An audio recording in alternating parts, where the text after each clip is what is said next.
I appreciate coming out again on our fourth meeting and another dark and rainy day, as Snoopy might say, but you're all still here and you've all been very faithful. I'm glad to see all of you again.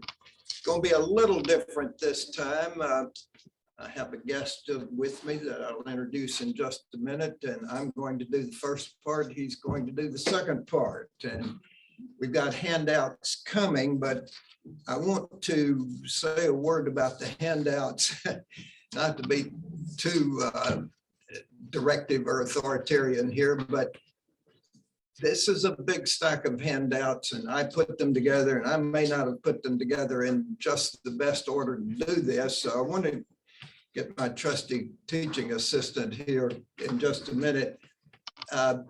Take these handouts, and the first part of the stack is the maps. And take them off the top and make one stack, and then they are the appendices. Take that off the stack and make yourself a second stack. And what I've got is map 1 matches appendix 1, or map A matches appendix 1. And so you're going to have to shuffle them that way. And then there's a leftover at the end, which is a table 5 that you're going to need right at the end. So carry it out. Put them on the left or the right? Whatever you want. But I thought if you get a hold of these and start shuffling them, you're going to be confused because I didn't stack them right probably when I read them up. So you help me fix that. And Larry, with that. Here we go. I have to start over with this side this week, and the guy in the red shirt, He's still provoking you. I think he deliberately wore that shirt just to provoke you, Larry. Because you have.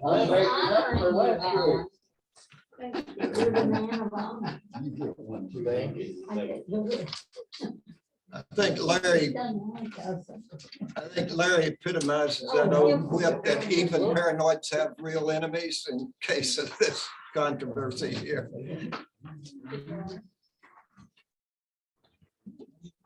All right, we're going to examine party realignment in the great state of Illinois and nationally in this period, and we're going to focus on the time between 1990s and 2020. Polarization's been underway for a long time in the United States and in the state of Illinois.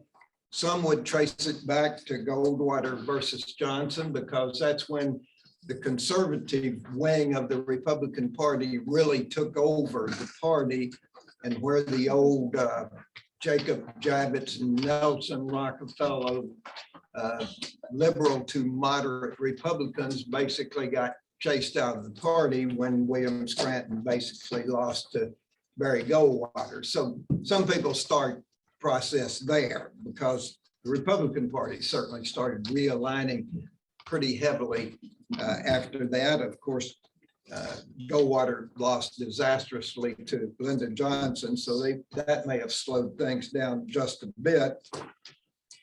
A lot of others start with 1994, when Newt Gingrich and the Republicans took over the House for the first time in 40 years. And certainly the war was on at that point, because he basically and his majority in the House made war on Bill Clinton and everything Bill Clinton wanted to do, and they shut down the government twice and fought one another, maybe to a draw, but on the shutting down the government, actually Bill Clinton won that part of the argument, but he certainly didn't get much done after that if it required legislative process.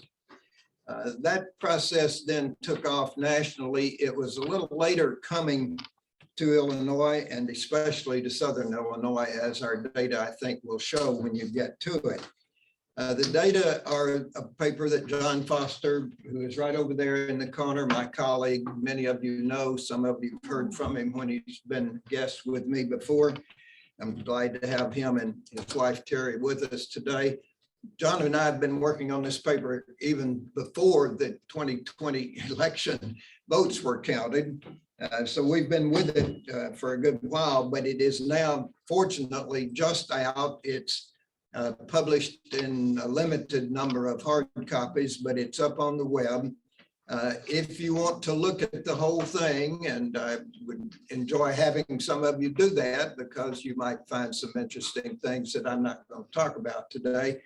You can go to the Paul Simon Public Policy Institute website, look under publications, look under the Simon Review, and it is the latest paper, paper number 62. The paper is entitled Biden, Trump, Durbin and Taxes, the 2020 Election in Illinois. I've tried this, and I think the easiest thing to do is put into Google Paul Simon Public Policy Institute, the Simon Review.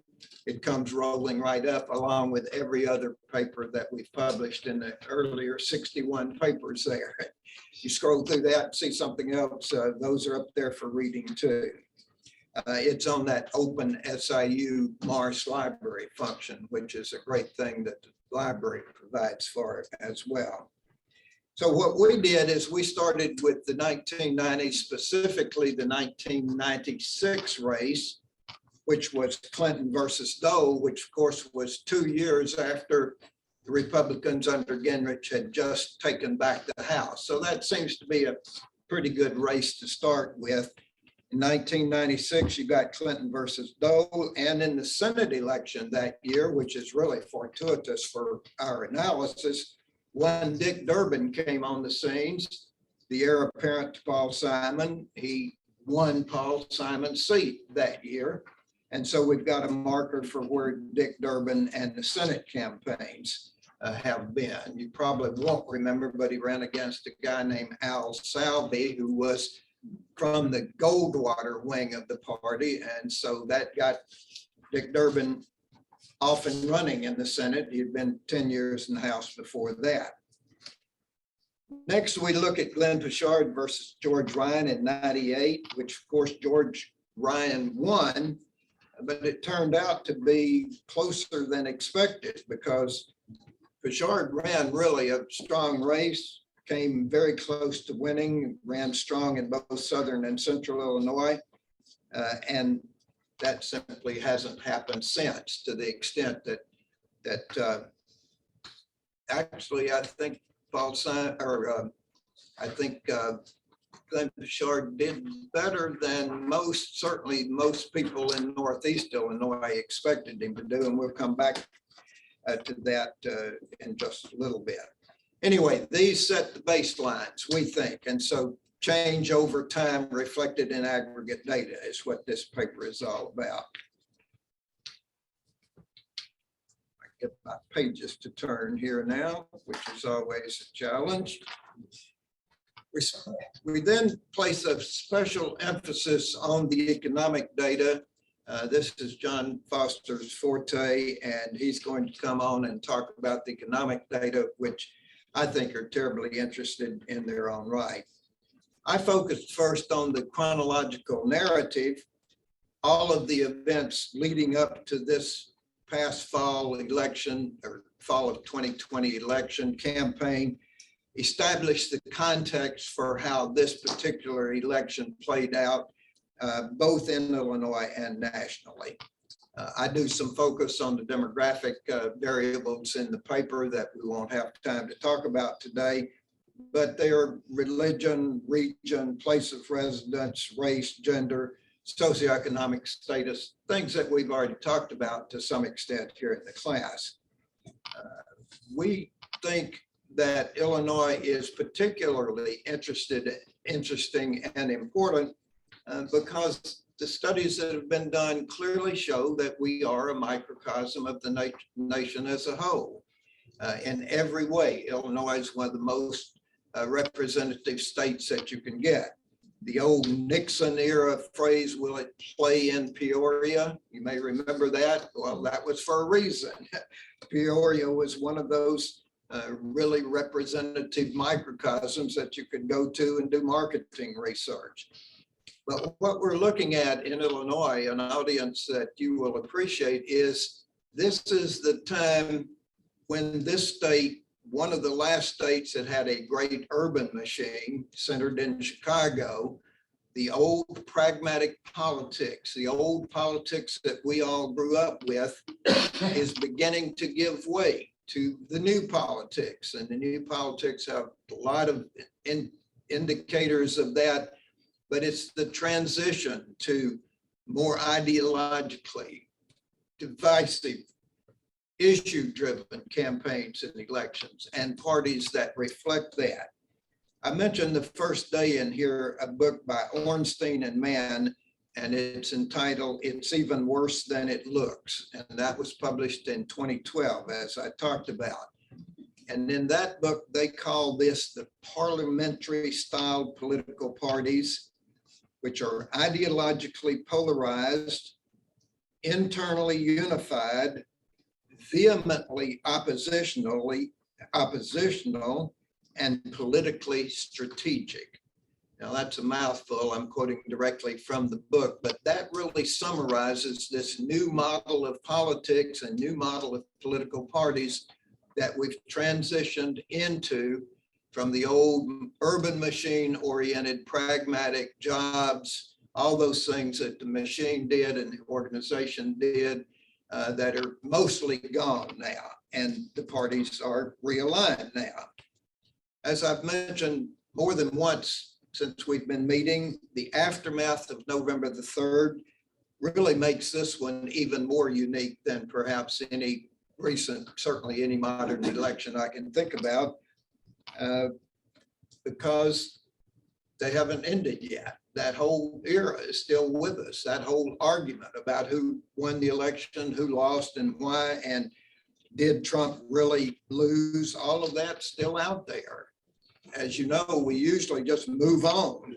Think about Al Gore. He did put up quite a fight for 36 days, and he threw up his hands and left the field, and you never heard from him again. Whatever happened to Al Gore kind of response if you talk about Al Gore these days. So I think we've already established that context, and that context leading up to the vote in November of 2020 is still the driver of what's going to happen in the fall or the 2022 midterms, which are right on top of us now. And certainly this is the run up to 2024. Okay, I want to give you a quote from a classic political science book. It's written by Alan Monroe, and it's simply entitled Public Opinion. And when I came here to start teaching political parties back in the 70s and public opinion, this book was really one of the best and one of the most cited. Again, a quote, I don't have this on the overhead or anything, but I want to just get you to listen and get the gist of what Monroe says. This is about Illinois. He had a number of critical states described in the book. On Illinois, he says there's a definite pattern in the distribution of party strength throughout the state. Basically, the further south one goes in Illinois, the greater the tendency to vote for Democratic candidates. Most of the counties south of the center of the state, that is, south of Springfield, are Democratic counties. Conversely, most of the counties in northern half of the state are Republican counties, and the most heavily Republican counties are up there. Well, I think you can see pretty quickly that while I think he was right then, that's what we're talking about. This has all changed. Cook County, of course, when Monroe wrote this, was heavily Democratic, which it still is. Downstate was very mixed, and Democrats could win in lots of places downstate. Well, that sounds almost quaint now in terms of how much it's changed. But that was the situation that I encountered, and that John, when I came here in '69, and John Foster encountered me, came here in '74, was it? 75. And so that's what we knew when we first came new state for both of us and had to learn about Illinois politics. And of course, the biggest linchpin of that change was the collar counties were Republican bastions. That's where the strength of the Republican Party. DuPage County ran the Republican Party back in those days. So that's a good overview of that sort of macro look. Now, slide 1 and Appendix A and map 1, please, sir.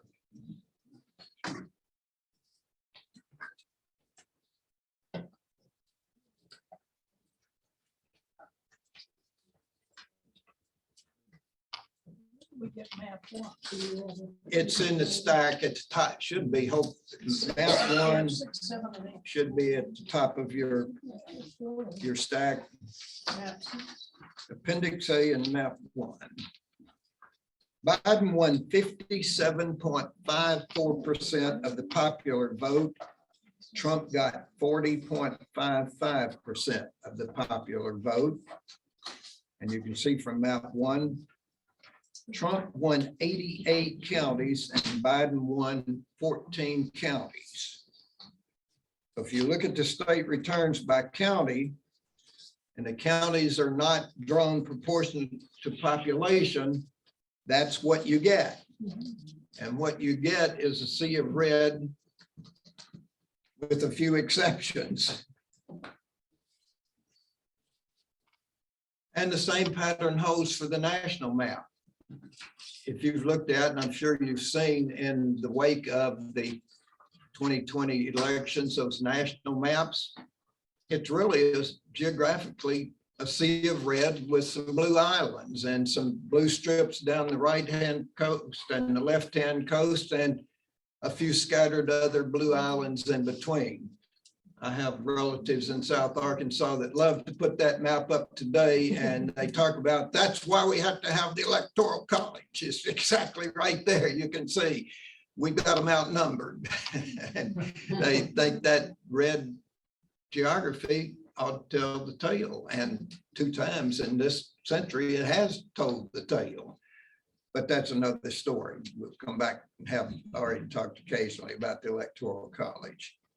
So as you all, I'm sure, already anticipate, Biden won the big counties. He won Cook and the collars, except for McHenry, which was very close. And McHenry is always an exception to the collars because McHenry is what's called an ex-urban county.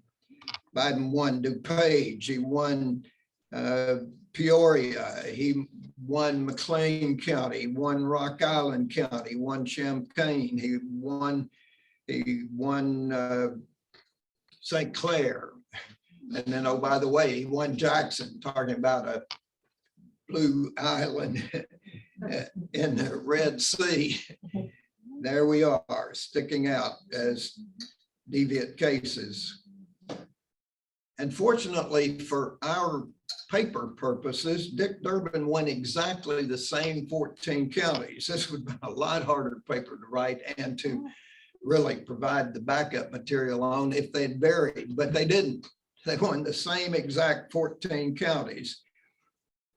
And that, I think, illustrates a larger point, and that is voting has become so extraordinarily nationalized.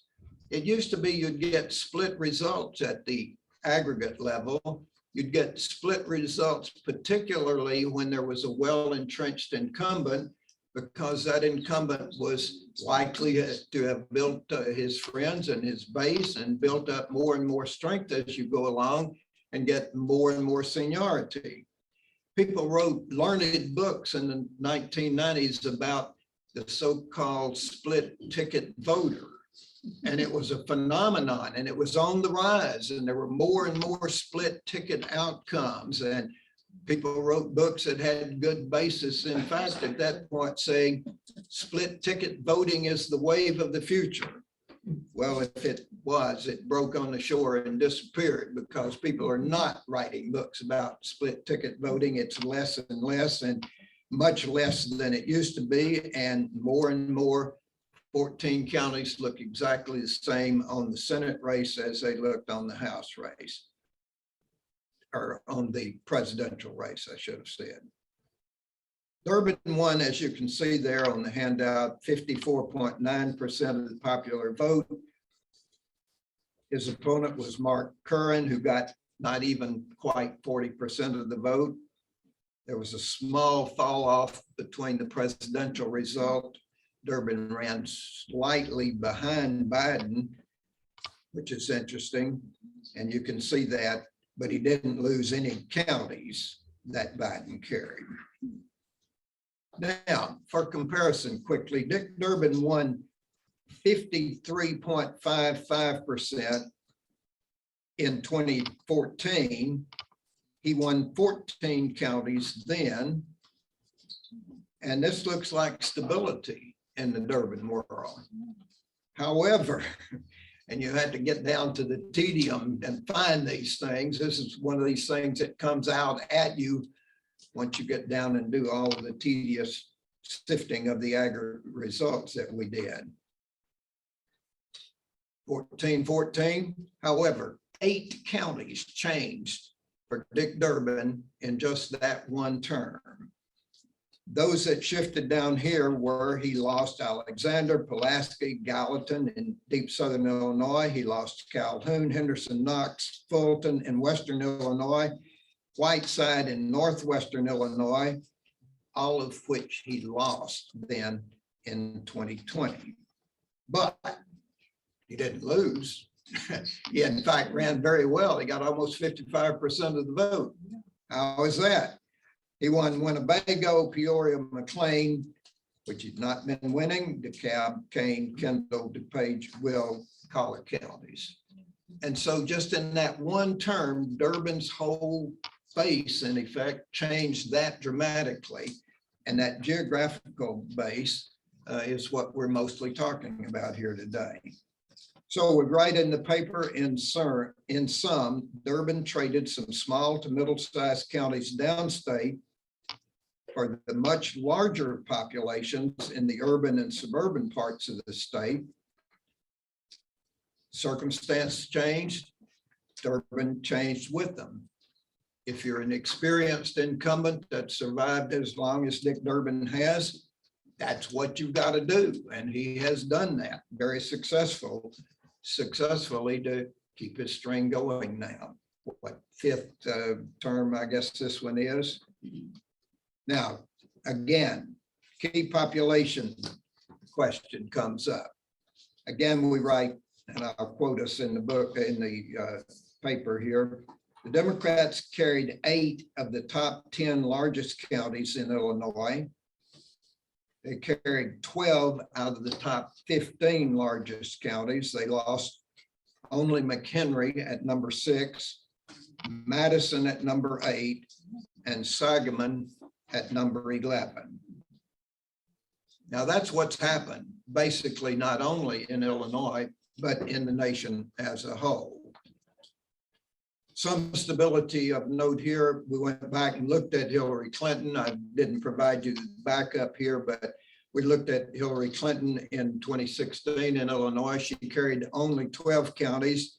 They were all of the same 12 counties, plus she lost Kendall and McLean out of the 2020 results for Biden and Durbin. So again, a lot of stability in terms of where that core is for the Democrats.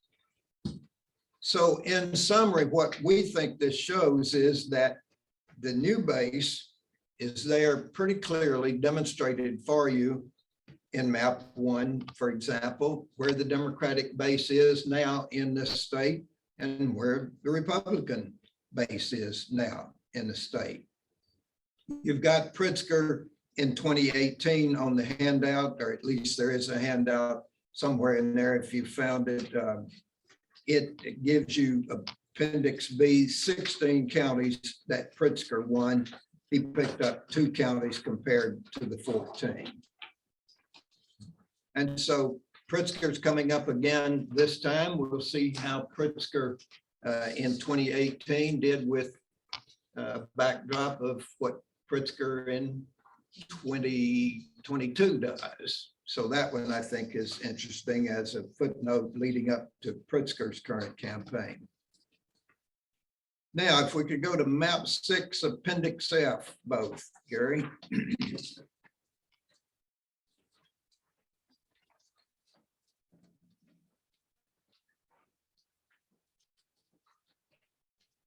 This, of course, is the 1996 presidential race, Clinton and Dole, that I previewed for you earlier. Map 6, appendix F. I hope that's what's, does that look right? Oh, okay. Clinton won 54.31%, and Dole, per Bob Dole in Illinois, he only got 36.8% of the popular vote in 96. Clinton won 64 counties in Illinois and Dole won 38. Can you imagine a Democratic candidate winning 64 counties in Illinois in this day and age? And look at Southern Illinois and the Metro East area. Clinton won all kinds of places where Democrats don't ever win now.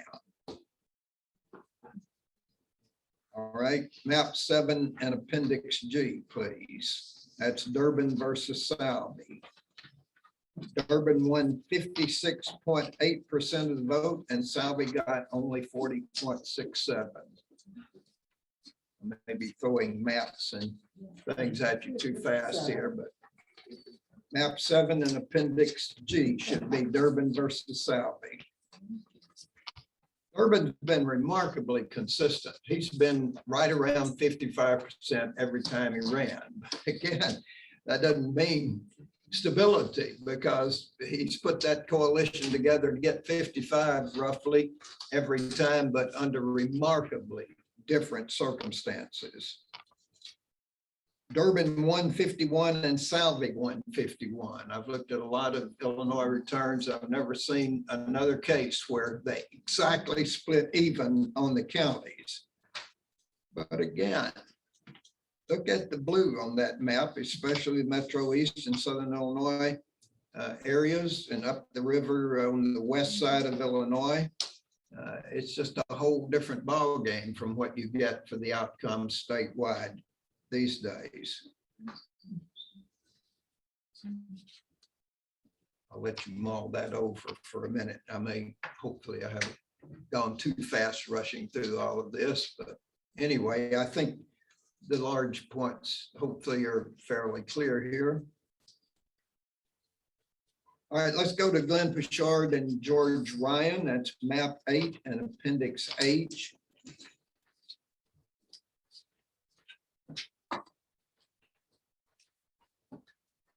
Ryan got 51.03. Pichard got 47.46. Pichard won 43 counties. That would be a remarkable outcome these days. Pichard looks kind of like Bill Clinton. Bill Clinton did better than that, but Pichard won in all kinds of places that Democrats don't win anymore. So again, how much time has changed since Glenn Pichard ran for governor in 1998. I think Pichard is probably the last of a breed of Democrats that really is not going to be able to win on the state level again. He was a moderate Democrat. He had some problems in Northeast Illinois because of his moderate position on a number of things. And I don't think another candidate for the Democrats can, like Glenn Pichard, can win. And of course, Pichard didn't win either. By comparison, Pritzker won 16, Rauner won 86, but Pritzker won going away. 54-38, that's 16 points, not even close. And I'm obviously putting J.B. Pritzker as quite a different kind of candidate from what Pichard was. They would agree, and Pichard was a huge supporter of Pritzker's, by the way, but they also had some places they disagreed, and certainly in Northeast Illinois, Pritzker was way stronger candidate than Glenn Pichard was because Glenn carried Cook County, but not nearly as much as Democrats have to carry Cook County in order to win. Glenn won everything down here, most everything down here, did extremely well in all that old congressional district that he had served before. So we say in sum, and I'm going to read this fairly complicated paragraph. This dramatic shift in the electoral map shows the overall pattern of giving up land for gaining population for the Democrats and giving up population for land for the Republicans. The notable characterization is that the Republicans have gained a whole lot of territory in the rural areas, for example, in southern Illinois and the Metro East area on the Illinois side of the Mississippi River, only to see those gains more than wiped out by their substantial losses in the collar counties around Chicago and in some of the other big cities like Rockford, Bloomington, Normal, Peoria, and Champaign. I think that pretty much summarized the story I've been telling so far. I think that's a remarkable transition, and it's obviously advantaged the Democratic Party in this state, unlike what's happened to the Democrats to some extent in lots of other places, because in this state, we have that huge collar county suburban complex. Our suburbs are really large. They're like the other large suburban states. And that's where the Democrats had to go to make up those losses. And that's where they've gone so far fairly successfully. So I hope you have a table 5, which summarizes all of this. If you will shuffle around and find table 5, please.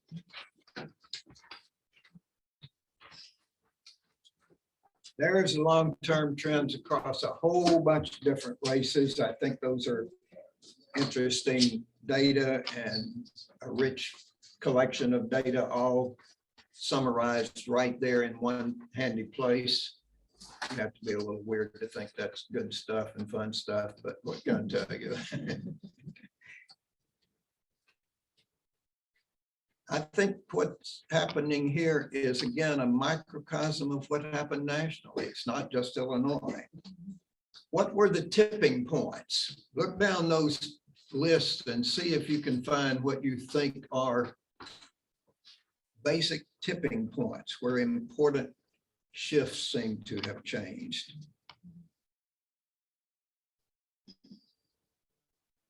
Anybody?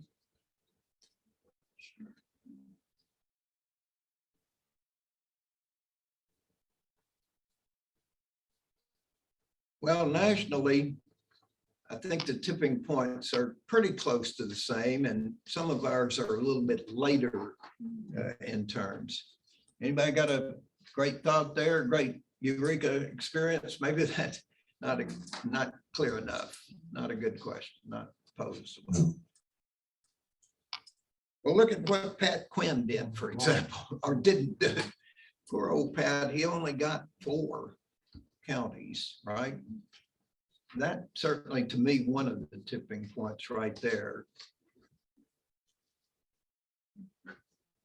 Nationally, I think if you really look at this and study it for a while, on the presidential level, maybe it started with Al Gore. When Bill Clinton couldn't pass the mantle along to Al Gore, even though he had arguably a very good run, certainly had the best economic run that anybody could have asked for. And yet Al Gore couldn't carry Tennessee. If he carried his home state of Tennessee, where he had been a senator and his dad was a legendary figure, if he could have carried the place that he had represented in the Congress for so long, he would have been president, and he couldn't carry Tennessee because it's the South. And by then the South had changed, and the poor guy lost Tennessee, and he lost Florida by 157 votes maybe. And I think it all started there. And then You get John Kerry, Northeast liberal, Massachusetts liberal. How many Massachusetts liberals have the Democrats nominated or toyed with nominating over the years since John Kennedy, and how many have won either the nomination or the presidency? Well, John Kerry won the nomination, but was tone deaf about a number of things and was not a great campaigner in my estimation. And he fulfilled all of the expectations of folks in the Midwest and in the South who hate Northeastern liberals and couldn't bring it off. And so then we go next to Barack Obama, our own. Obama actually did like gangbusters in Illinois, which is a different story, but Obama just solidified all of those stereotypes that my Southern kin folks have and about urban and liberal and all kinds of other characterizations. And the South has been gone and has been almost impossible to win, except for a couple of exceptions since then. And it's just gotten worse and worse in terms of the qualities of our campaigns, the qualities of the national debate, the divisions racially, regionally, religiously. All of those things have simply have intensified in my estimation. And in Illinois, that we've caught up with that, it seems to me. Nationally, again, Biden did fine, and he did fine in Illinois, but he certainly did not do fine in a great number of other places where Democrats like Bill Clinton used to win, and Biden won in spite of that. Now, whether he can do it again in 2024 remains to be seen. It's certainly an open question and up in the air, it seems to me, at this point. So that's kind of the end of my hardcore data pitch here. I want to branch out just a bit in the concluding part of my observations. What caused all of this? Why did the change come about? What are the independent variables, the driving factors for this incredible macro shift that we've undergone politically in this country just since the 1990s? These are the micro trends, which I think that are macro trends that I think we are a microcosm of here in Illinois. Well, I think number one is the culture wars. The culture wars used to not break out on partisan kinds of grounds. You probably don't know this, but when abortion became a big issue in Roe versus Wade in the wake of, it wasn't a partisan issue at first. Chris Well, who is pastor of First Baptist Church of Dallas, said at the time, it's a Catholic issue.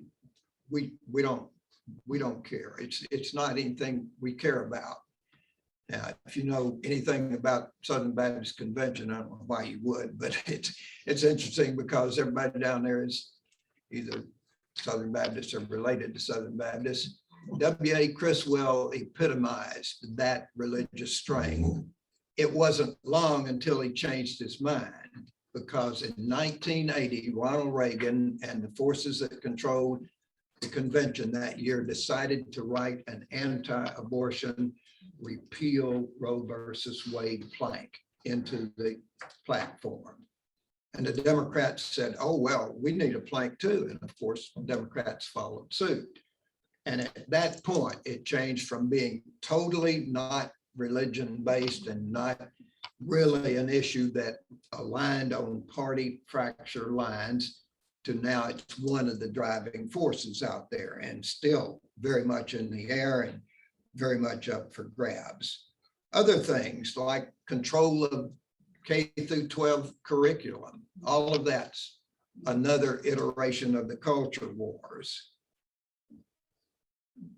gun rights, been there, still there, more partisan, more polarized than ever. Who's going to control what young people are going to hear in their classrooms about these kinds of issues? Those are the issues that are the culture wars and that have so deeply divided us. And instead of getting better, they've gotten worse because now more and more state legislatures are getting involved in those culture wars. Look at what Florida did, for example, just recently. Prayer in public schools has been a part of that, not so much anymore, but it hadn't gone away. It just comes back in other categories of this argument. So I think the culture wars are a big part of it. And the thing that I think is so powerful about the culture wars is it's so easy to put on a bumper sticker what you're for or against, what you're mad about. It's easily summarized into who are the good guys and who are the bad guys, depending on what side of the fence you're on there. Economic issues are another thing that have changed and have helped realign the parties. And here, since most people don't really have a very good understanding of the economy and economic facts of life, it's a lot harder argument to make. And it's not something you can mostly put on a bumper sticker, what your analysis of the economic situation is, what globalization is all about, what the loss of blue collar jobs is all about, who caused manufacturing jobs to go overseas, what that's all about, who are the culprits there, who's at fault. And it became very easy just to be mad about a good deal of this, particularly if you're a blue collar worker who had a manufacturing job, who had a big steel mill job or a big auto plant job, or all of those jobs have been threatened, many of which have gone overseas because of globalization.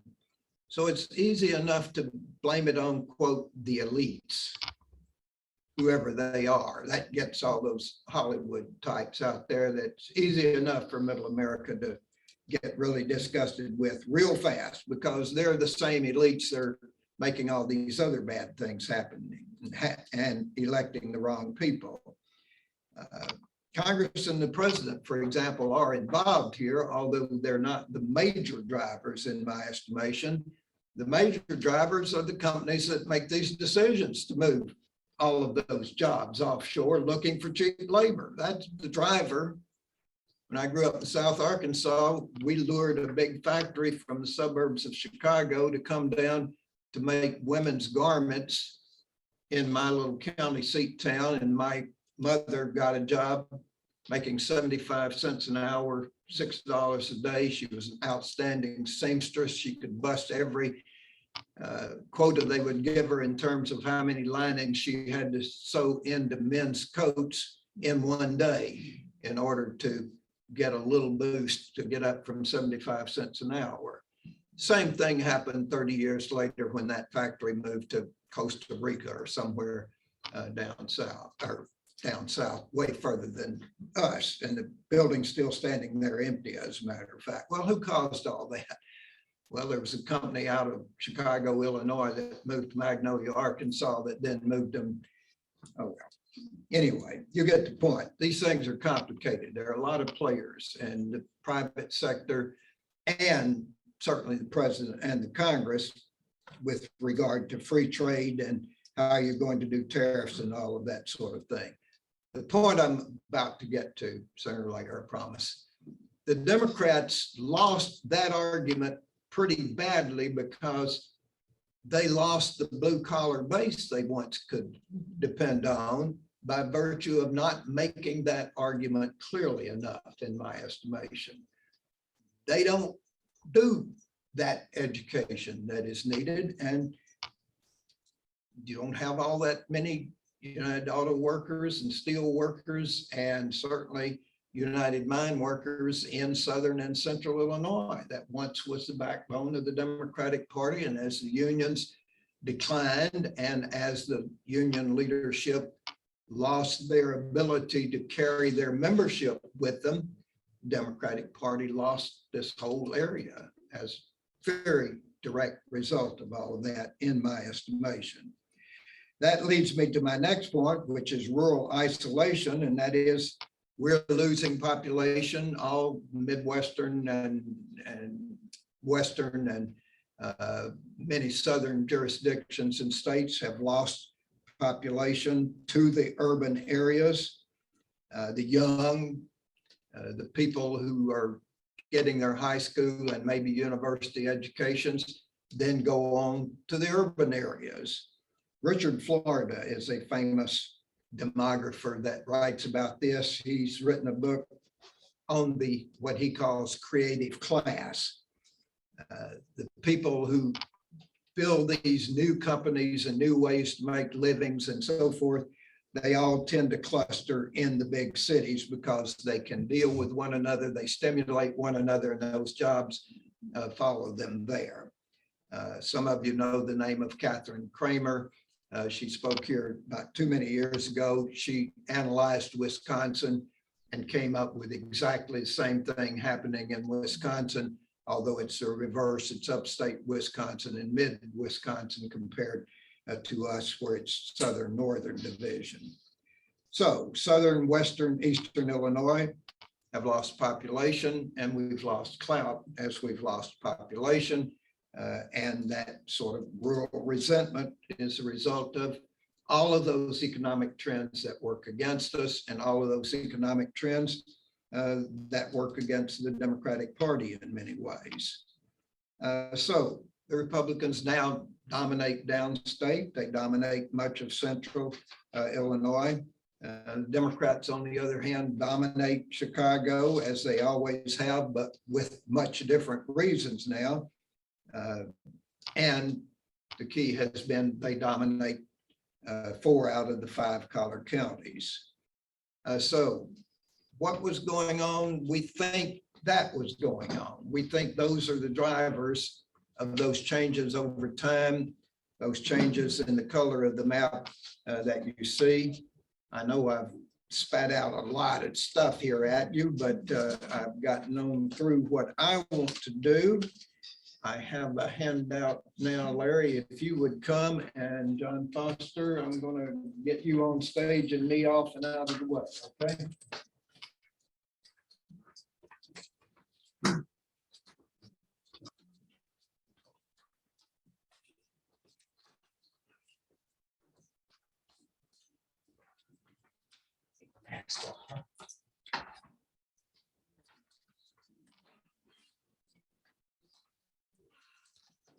Hey, I'm following up.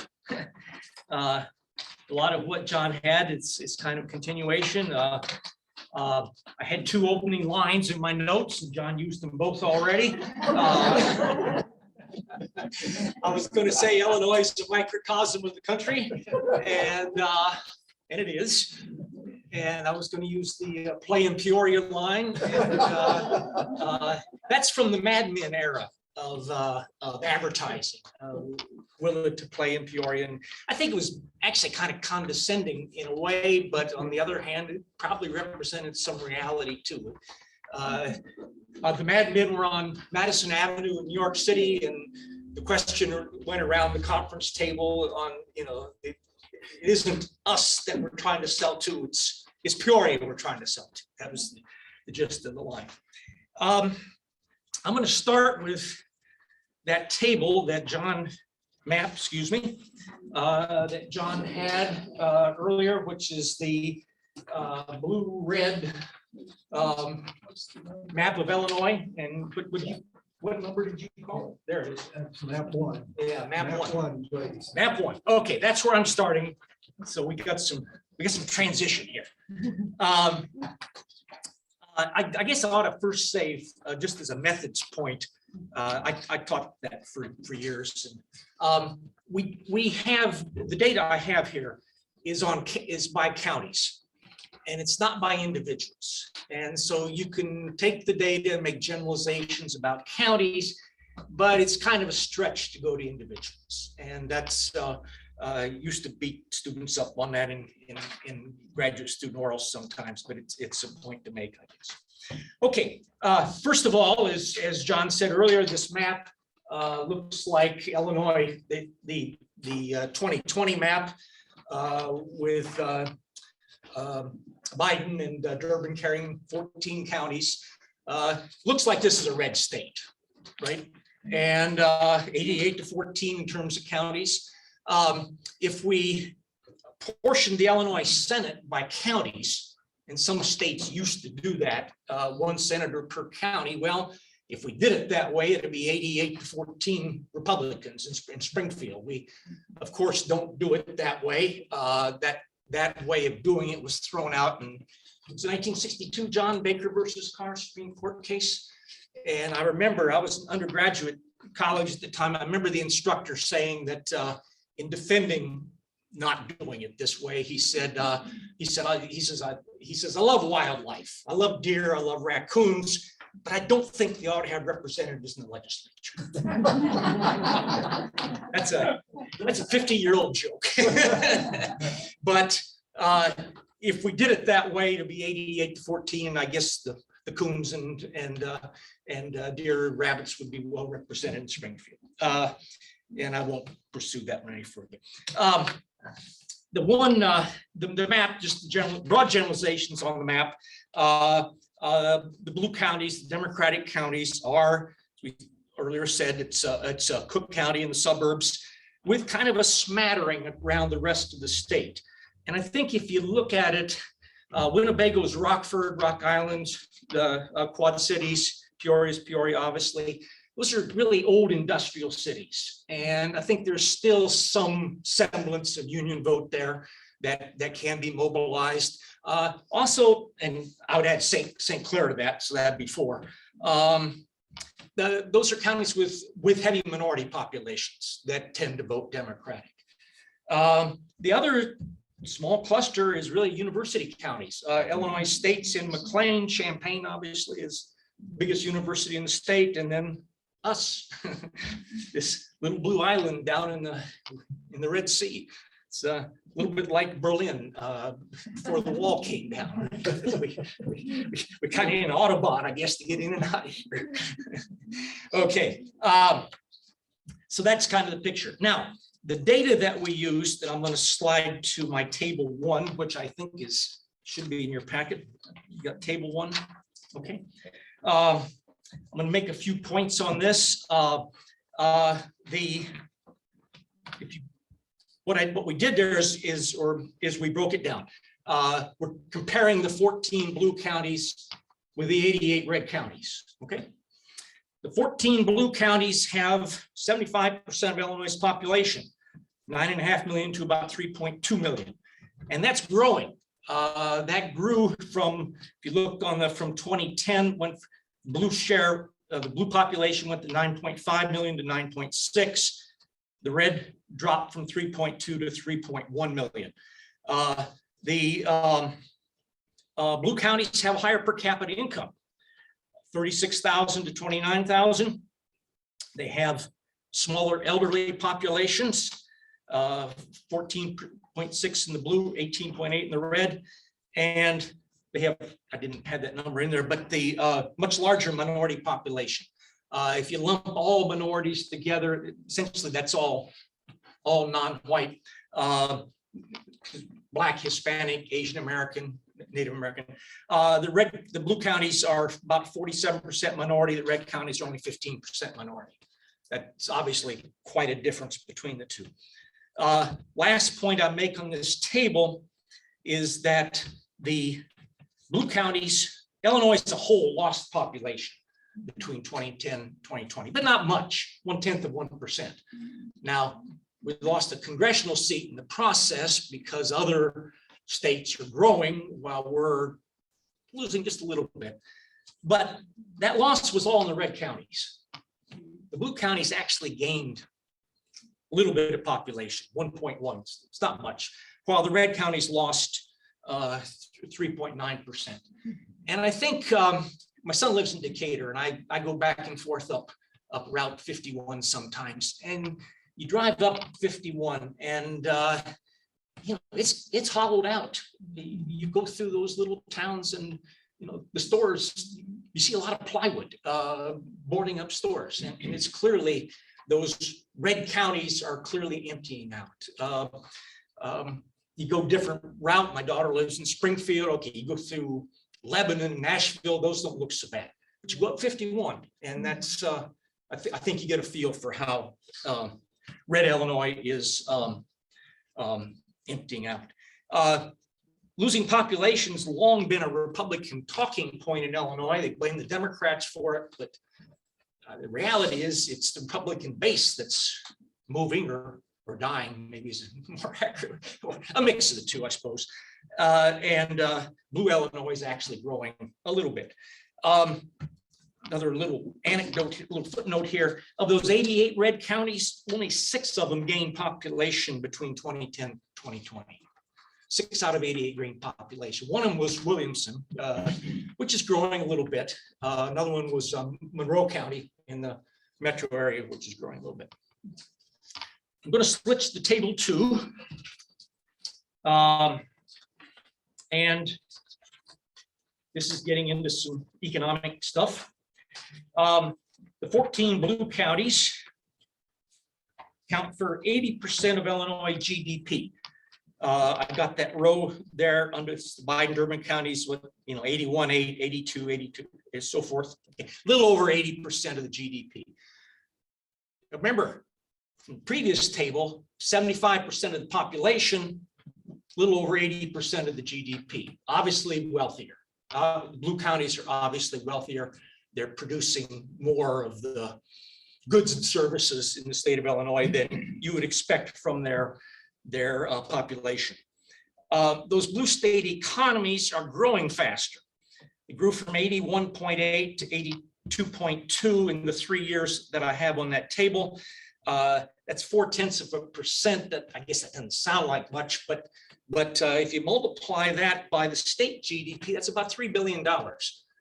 So it's sort of an extra $3 billion in economic growth in the blue county areas. And that, that's just 3 years, right? You want to project that out next 15 or 20 years, then I think you're if you want to project it, you're seeing a much wider gap between the blue and the red counties. Third point on this blue county thing is the blue counties did not experience negative economic growth during any part of that 2015-2018 period. You look at where I say the blue counties, 14, the GDP 609, 613, 619, 632 grows every year. But look at the red counties, 135, 133, 7, 133, 6. That's a drop. Now it comes back in 2018 to where it was at the beginning, but there's a 2-year drop, and recessions are defined as a drop in GDP for what, 2 or more quarters, I think is the definition. I think that's the economics definition. The red counties had 2 years in which their GDP dropped, 2016, 2017. And I'm going to come back to that later because it's interesting question. I think why was there a red state recession in Illinois for 2 years, but there wasn't a blue county recession? I think it's a question that's worth coming back to, and I will. Okay, I'm going to go to table 3, and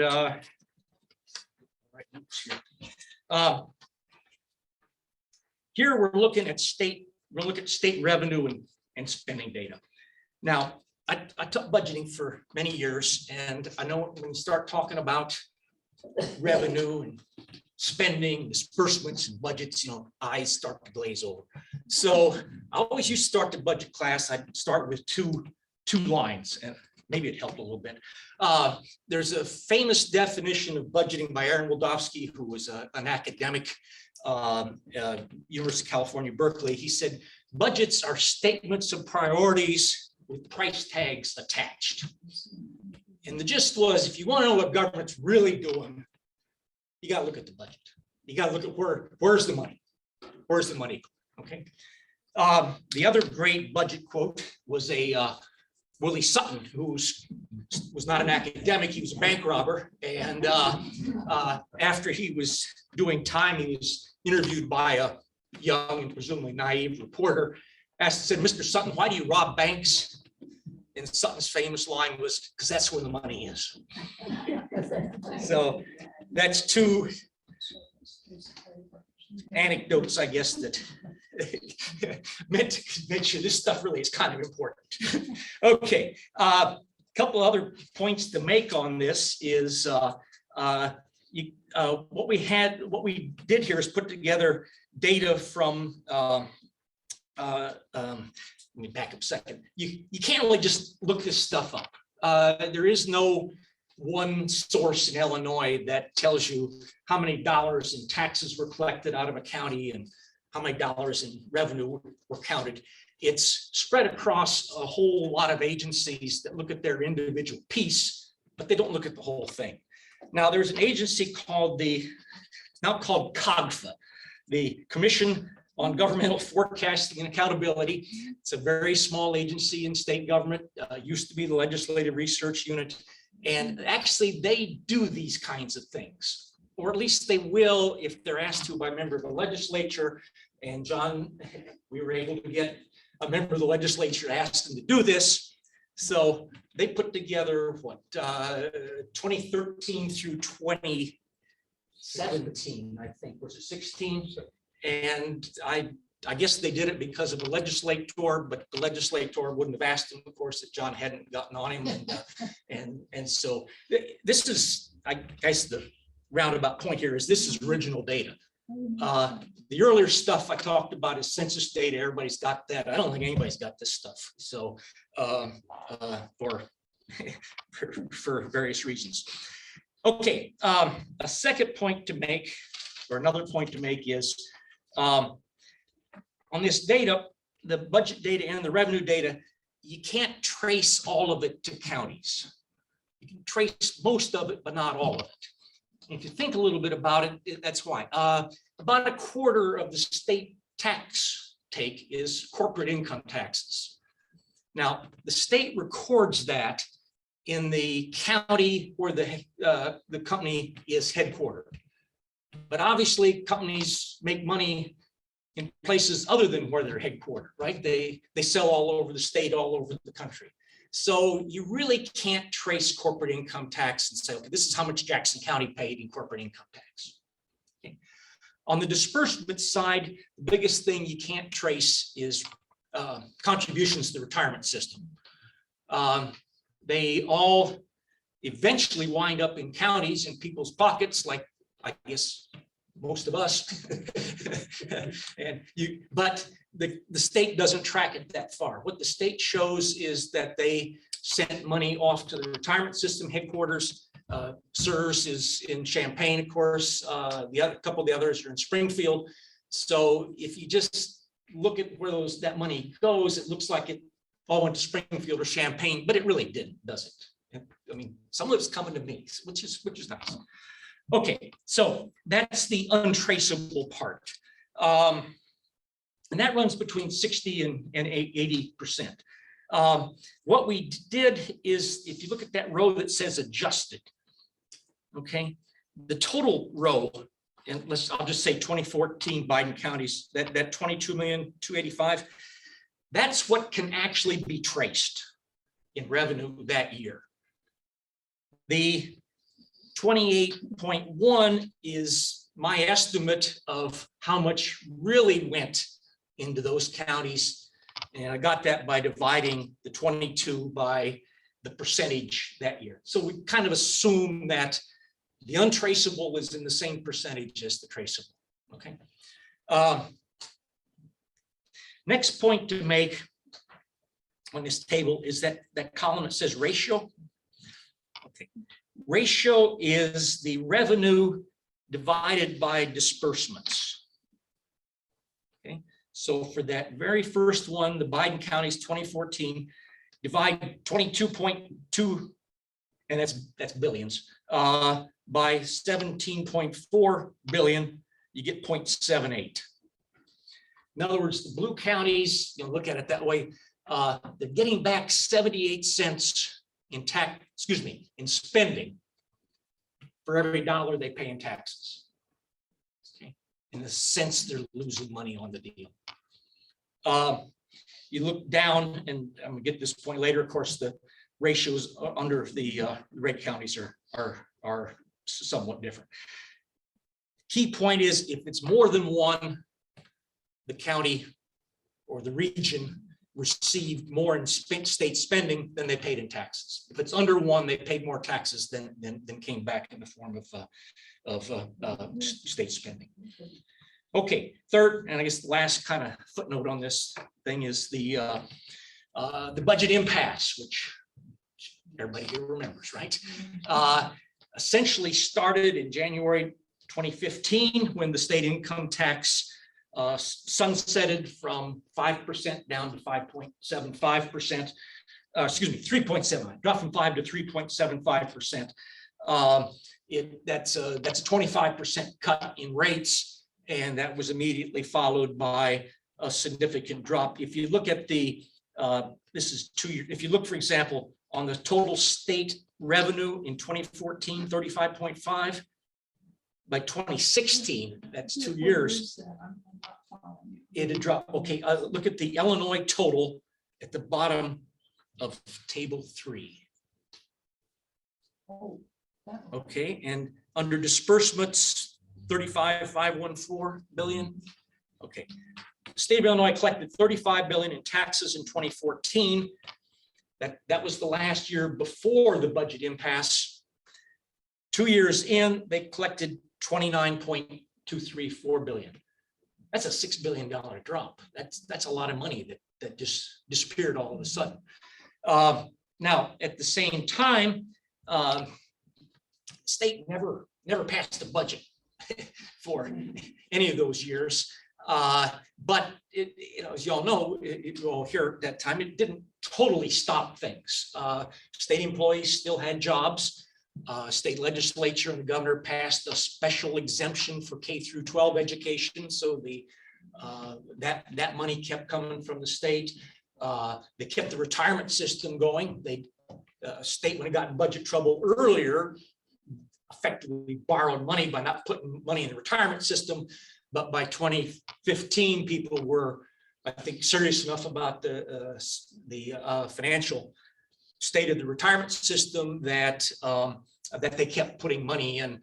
During the whole budget impasse, the state made its required contributions to the retirement system. I don't know if anybody how many people know that, but the problems we have aren't the result of 2015. They're a result of decades before. Okay. So that kind of money, but that means that the cut, and if you look at the disbursement columns, you see the state spent 36.7 billion in 2014, dropped to 29.2. Those cuts were through essentially it was kind of a targets of opportunity approach. They ratcheted down what they could. Biggest hit was the universities and community colleges. They lost about 70% of their state funding during those years. Other major losers were healthcare providers. The state, as you no doubt all know, remember they stopped paying the bills for a while, and some of the healthcare providers wanted us to pay up front and we get reimbursed later. That was a lot of that. Others like SIH, I guess they were cash flush enough that they just sat it out. And then of course the state did have a 12% penalty in there, so they did quite well by not making you pay up front. Yeah. The interest. Yeah, that's right. So that happened. Other people I think who suffered, social service agencies that had contracts with the state lost money. Local governments who sold things to the state. A number of towns like Chester, for example, they handle water and sewage for Menard Prison. Chester didn't get paid for a long time, and a town of that size, that's a big deal. And so they, I think, suffered quite a bit on there. Okay, now I'm going to go to table 3. which is breaking this impasse stuff down by red counties and blue counties. Okay, 14 blue counties pay much larger share of the taxes than the red counties. 79% in 2014, while the red counties were paying 20% of the taxes. It's worth noting, though, that that's a slightly smaller percentage than the wealth of the blue counties. The blue counties, 82% of the GDP, paying 79% of the taxes. You would think that it'd be about the same, or maybe blue counties actually be paying a little bit more. But remember, Illinois tax system doesn't have a graduated tax. That's a flat income tax. And sales tax is the second one. And that, of course, that tends to hit poor people harder than well-off people, because larger percentage of poor people's income goes to buy things that they put sales tax. So the blue counties paying a lot more in taxes, but maybe not as much as their share. In terms of revenue, state spending, the blue counties, and we'll just look at 14 here, got 62.5% of the state spending. That's quite a bit less than their share of the taxes. And that's because the state facilities that the state spends money on tend to be in the red counties rather than the blue counties. And if you look at, and here's where the ratios come in. If you look at the blue county ratios 2014, getting, depending on how you look at it, either 78 cents or 82 cents on the dollar back. The red counties are getting either $1.80 or $1.88 back. So in terms of taxes, blue counties paying more of the taxes, but they're getting less of the revenue back. Third point on here is, if you look at the effect of the shutdown, 2014, the last full year before the impasse. I should have said impasse instead of shutdown. 2014, the last full year before. 2016 was the middle of the impasse. Okay, if you look at those ratios, the red counties, excuse me, the blue counties go from 78 cents back on a dollar to 81 cents back, while the red counties drop from $1.80 back to $1.69 back.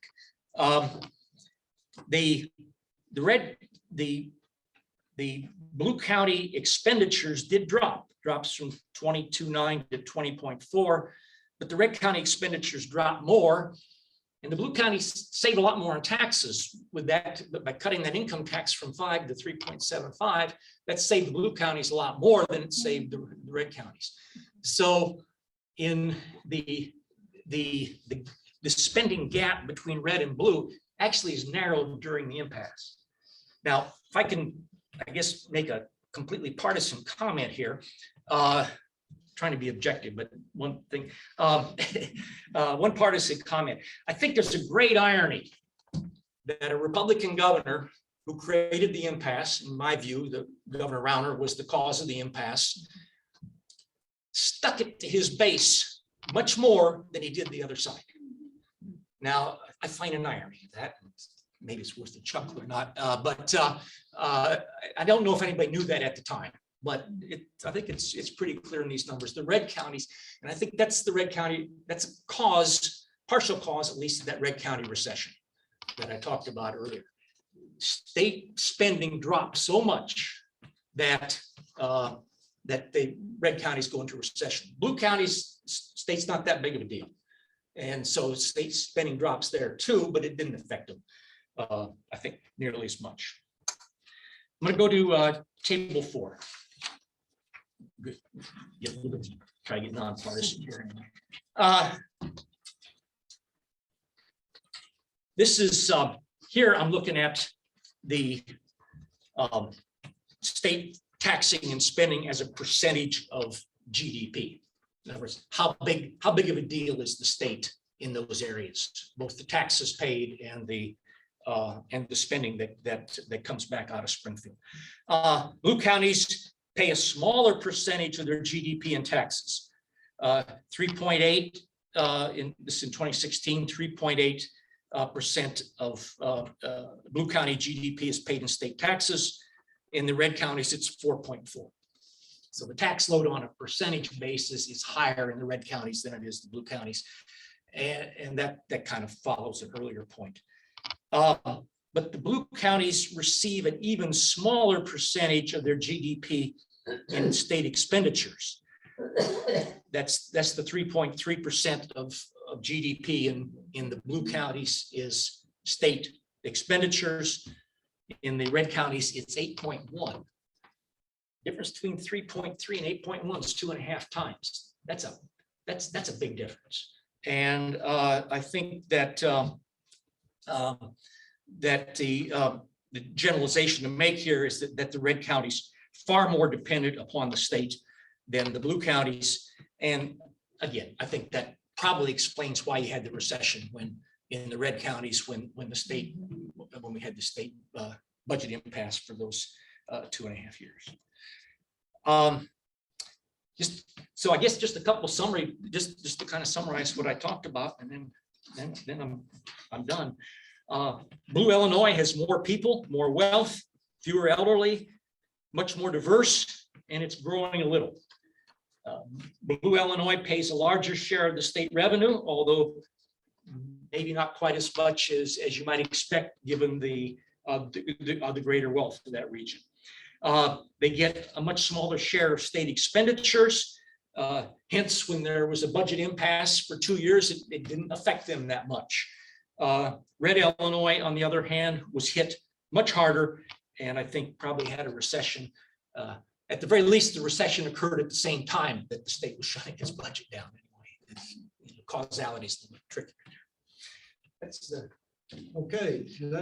most of it. That's all. Let me kick off the Q&A here. I'll summarize that by saying, in spite of all that stuff we've demonstrated, we still hate Chicago and Northeast Illinois. Go figure. Go run against Chicago is always the formula in Southern Illinois. Kraft has a question. But Steve Kraft, this is serious economics going here. I'm probably going to refer to John. Steve Kraft, you're on. Okay, I don't claim there's any serious economics, but my question is, you seem to have avoided the word saying that blue Illinois is subsidizing red Illinois in terms of general economic activity within the state. And I'm curious as to why you've done that, because there seems to be a significant transfer going on of resources. And the other question I have is, what kind of data, if you looked at it, have you found with respect to unemployment in terms of unemployment rates between the two different colored Illinois? Yeah, I'll take the first one, and I'd say we left that to you, Steve. I knew you would check in and say just exactly that. Because you got that point. That certainly is the point that you can take home. And I would add to that, Steve, and everybody else, if you did this nationally, and people have done roughly this nationally, the same holds true. That is, blue US of A supports red US of A significantly more than they get back, just as we get in Illinois. So you can, again, this is transferable to the nation as a whole, but people don't believe that. Look at where the military bases are located, just for one quick aside on that. So I'm going to leave the unemployment to John. And yes, we didn't look at unemployment. My guess is it matches those other economic numbers, in that the blue Illinois, I suspect, has a lower unemployment rate. Red Illinois is higher, but I don't have the data on that. For some reason, just didn't include it. well, those unemployment statistics do come out by district, and I keep a rough look at that. And what John says is true. We're always, almost always lagging the national rate and the state rate in red Illinois, much more than in blue Illinois. but we didn't systematically. Yeah. Okay, this has been a graduate seminar in public budgeting from a guy who taught public budgeting a lot of years. So, but either to John or any of that stuff I did earlier, we're fair game now. Where am I? I'm in the picture. All right, so I'm okay for the Zoom crowd too.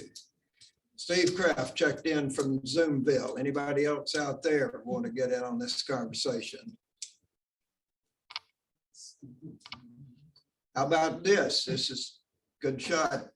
Last chance. Yeah, right. Dr. Jackson, when you Yes. started out, you mentioned the Goldwater election. Yes. And how did the advent of the John Birch Society play into that? Just before the election? Yeah, that's a good question. The Birch Society had a lot to do with that. That was the era when the Birch Society was very active. They were kind of the QAnon of their day, and they had a good deal to do behind the scenes in that Goldwater movement. And they were considered outliers, though, way more than sort of the party has become much more accommodating to that view. And it certainly started, I would say, as you just indicated, that probably started when Barry Goldwater made it all right to be really far right. And what was it? Can't remember the Goldwater saying now, but in your heart, you know he's right. Or retort to that was, yeah, far right. But far right's become the mainstream in many ways, I would say today. Yes. Could you summarize what the major budget impasse problems were when Rounder was in? Was it mainly party lines? Or could you just summarize what the major impasse was? What was the impasse about? Yeah, I mean, Yeah. Well, let me start on it and then let John finish. Governor Rounder, of course, was elected on a eliminate fraud and waste platform, the kind of a typical Republican platform. But before, they had raised the income tax a couple of years earlier to 5%, but they put a sunset clause in there. Stupidest thing the Democrats and Pat Quinn ever did, by the way. Well, and that was more Mike Madigan, I think, than it was probably Quinn. I remember when Jim Edgar came down here and gave the talk a couple of years ago for the Simon Institute. Edgar said Madigan likes sunset clauses because that means people got to go back to it after it sunsets. I think that's probably what that was all about. Anyway, when the sunset kicked in to dropped it to 3.75, you had a conservative business Republican governor in office. I think when they set that sunset up, they probably didn't anticipate that, but that's a surprise. And so Rounder just said, okay, I'll go along with a higher tax, but, and you got to make, here's my conditions. And I think the biggest one of things Rounder wanted was to break up public employee unions. I think that was his cause. And it was sort of, if we're going to go back 5% income tax, then we got to weaken the public employee unions. Well, that was absolute poison to Mike Madigan and his supporters, and they said no. And then, so the tax stayed at 3.75. My numbers, that cost the state about $6 billion. Fairly soon, not immediately. They got through 2015 by juggling money around between funds. But 2016, that was another matter. Nothing left to juggle, so they that's when the real cuts came down. It was in 16, and it was a stalemate. Madigan said, Rounder says we'll do the higher tax if you break up the public employee unions. Madigan, Democrats, no way. And finally, the Democrats, with a smattering of Republicans from those from some of the blue counties, university counties. Usually university counties. Terry Bryant was one of them, represents Jackson County. voted with the Democrats to raise the tax, and they were, Rauner vetoed it, and they had enough votes to override the veto, right? There were 10 Republicans, I think. 10, mostly university district Republicans voted to override tax. So we go back to 4.95. Well, a little behind the scenes on that, the Democrats knew it was going to run out and they'd have to re-up it. And they thought they would re-up it in December after that governor's race was over, and they thought they were going to win it. And so Quinn and Madigan they were prepared in that veto session after the 2016 or whatever that was. 2014. 2014. Yeah. And they didn't win. And at that point, they would have had to have done it in the new General Assembly. And Democrats said, okay, fine, Rauner couldn't deal with it. Let the Republicans deal with it. We're not going to re-up. And so we're still at 3.75. Okay, those are good points. Little history here. Steve has his hand up again. Steve, good. It's always a pleasure to have you in class, Steve. Come again.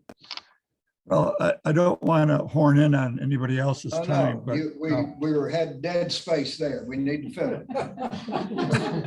well, always good to try to fill dead space, hopefully not with a dead question.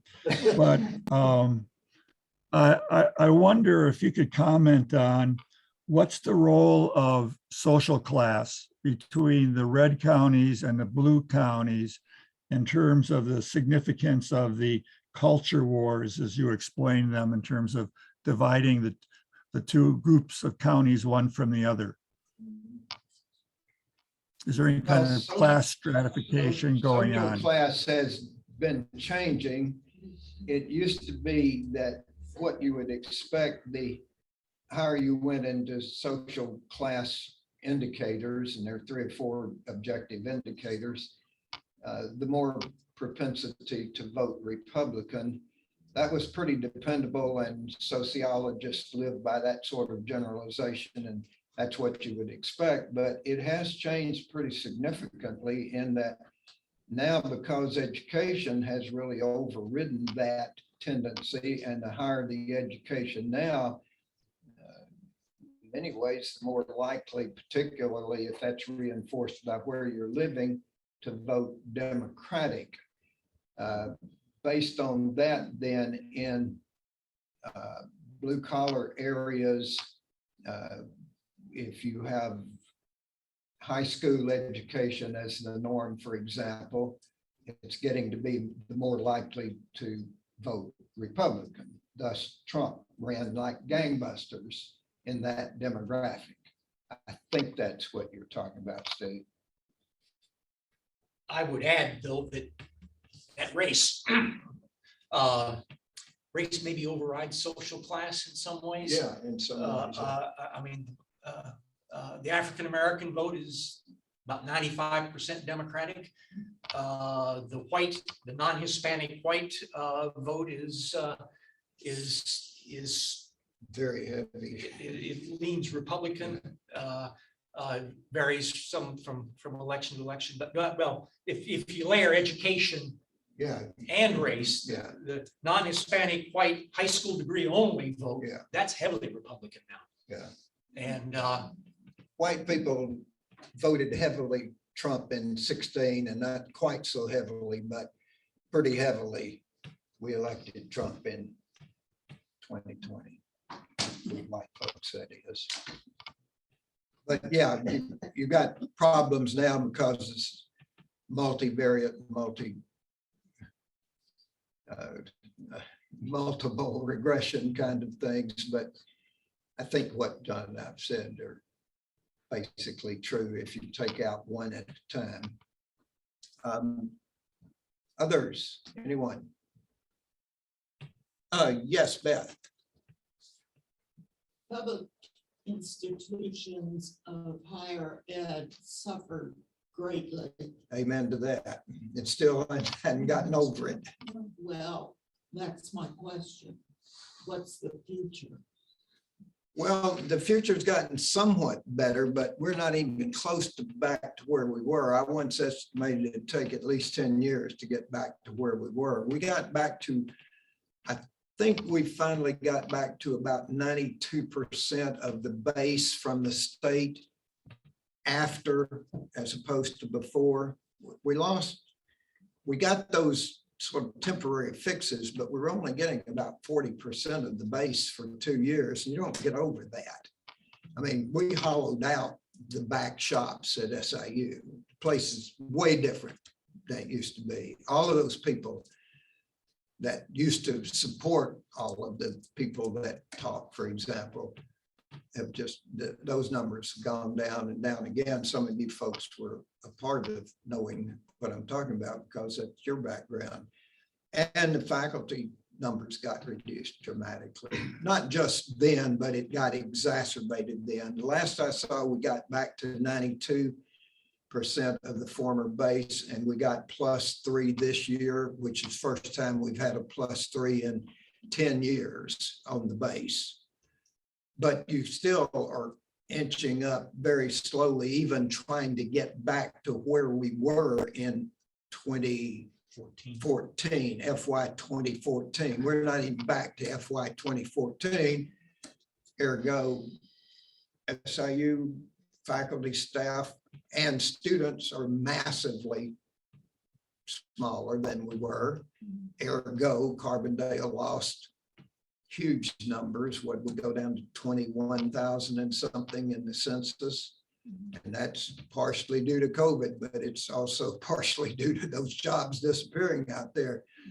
So if you represent SIU and community colleges took the same shot we did, any of the community colleges, as John Foster once pointed out to me, in that 10 votes that we talked about where 10 Republicans crossed over, and most of them were from those university counties, all they had to do was vote their constituency, for crying out loud.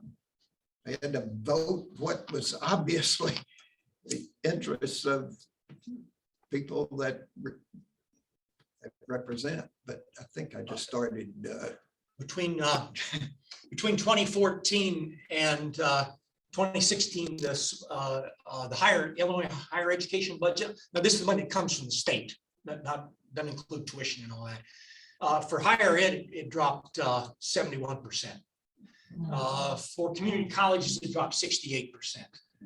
And it would have dropped 100%, except they had those kind of supplementary last minute things that they dug up, well, we'll throw you a little something here. But the original lack of a budget meant state money went to zero. I think they got that 5%. The budgets hadn't passed for this year, for next fiscal year. I think there's a 5% add in there for higher ed. I think that's right. Yeah. So that should get us back to 2014. Another point to make, though, is that in Illinois higher ed, and lots of places too, even before the impasse, higher ed funding from the state was on kind of a slow downhill. I mean, to see the high years for Illinois higher education, you've got to go back to George Ryan. Those were the highest years for state funding of Illinois higher education. It's kind of a slow. Remember the Blagojevich years? Well, it started with Blagojevich. You'll remember my comment about Blagojevich from 2. It started with Blagojevich, no question about it. So there's kind of a slide in higher ed, and then when the impasse hits, it gets whacked. Now, there's other sources than the state for higher ed, but it kind of meant almost turning a public education system into a private system. I think that's what happens when the state money disappears, and that wasn't the point. Another point I guess I would make on there is it seems to me, and I don't exactly know the reason for this, but the universities I think hit the hardest are those of us in rural areas. It means us in Eastern and Western will probably hit the hardest, and we're obviously in rural areas, and I'm not well tuned into what 18-year-olds think, but I think they think college towns aren't nearly as cool as cities. my grandson grew up in Decatur, and he came down here to local, but he wound up in Edwardsville, and I think it's because that's in the city. Edwardsville being cooler than Carbondale is really hard for me to take after all these years. I have my prejudices on, but I'm sure it's true. They've been growing way up. Gary. Carol Burns has a question. Carol Burns. Yes. What makes rural areas red? I can't figure it. It was only, I don't know, maybe 10 years ago that I figured out about the urban rural split. And it absolutely makes no sense to me. You would think that the people, as you've described them, who vote red, are voting against themselves. What makes them mad? Is that the word you It use? seems to Why are they voting red? Oh, Why are the red. rural counties voting red, even though economically, I think, well, I guess they haven't seen my tables, I suppose, but Well, yeah, they are voting against I think they're voting against their economic interests, and but that's, I think the reason's culture war. yeah, let me reemphasize. I started with point number one, culture wars, point number two, economics. Point number one, culture wars have won the battle, and particularly in the red areas, and it's way more important to a person in those red areas than they see their economic interest. I had an assistant that worked for me for a while when I had assistants, and she has a husband who is a union guy, bitter end union guy. And she told me he doesn't care about a thing but guns, and guns makes him vote Republican. And that, I think, is a shorthand answer to Carol's question. Yes. We had talked earlier about J.D. Vance, but in his Hillbilly Elegy book, he talks exactly about how the Yeah. dissonance of what they don't realize what they're voting. I mean, they're Yeah, that's why I admired that book until he ran for the Senate. Yeah. The guy, is this the same guy? But yeah, he does. He does a great job on that. I have another friend that teaches in Anna, and she and I were discussing this book one day, and she said, that book helped me to understand my students and their families a lot. And I thought it had that quality to it. I keep turning over here if I'm missing somebody over here. I'm sorry. Steve. It's kind of an observation. It seems to fit with that they don't know what they're voting for. That the Republican platform in 2020 was whatever Trump thinks. Yeah, but it was driven by culture war stuff, though. I think what he thinks is, I hate these guys piling up on the border and we need a wall, that kind of stuff. And I think that was kind of a culture war thing, it seems to me at least. So the culture wars are way easier to sell than the economic arguments, which gets you into all this tedious stuff that Jackson and Foster do, which is really hard stuff. And then you've got to explain it and give handouts, and it's still really hard to, I mean, nobody really, you got to be weird to really get into this stuff, much less care about it. But it's got a really huge, larger point attached, we think anyway. We like to think anyway.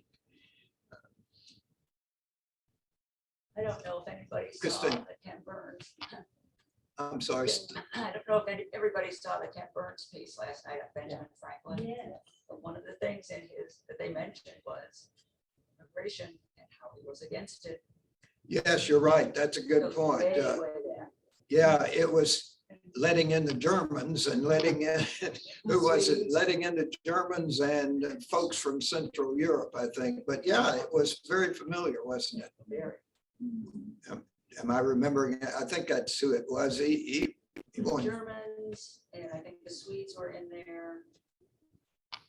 maybe the Italians. The Italian. Yeah, I think that's what it was. But yeah, the Know Nothing Party was a huge national movement in the 1830s, for example. It's anti-immigration, build the wall kind of party. Those are good points. Okay, well, you've been a good group. I think we may have about worn you out, but I appreciate your thoughts and I appreciate your feedback. And I appreciate my colleague, John Foster, because what he did here is way more complicated than you can imagine. And he delved into some state budgets at a level that almost nobody does. But it's, I think, useful and important stuff. And it's actually gotten a pretty good hearing in Springfield and places where people pay attention, at least some people do. So we think it's good work. We appreciate your sitting and listening to us. And if you want to look at that paper in more extensive level, you're welcome to go to online and look it up and read any parts of it. And I would welcome your feedback if you do that. And I'll see you next week. Okay. Thank you very much.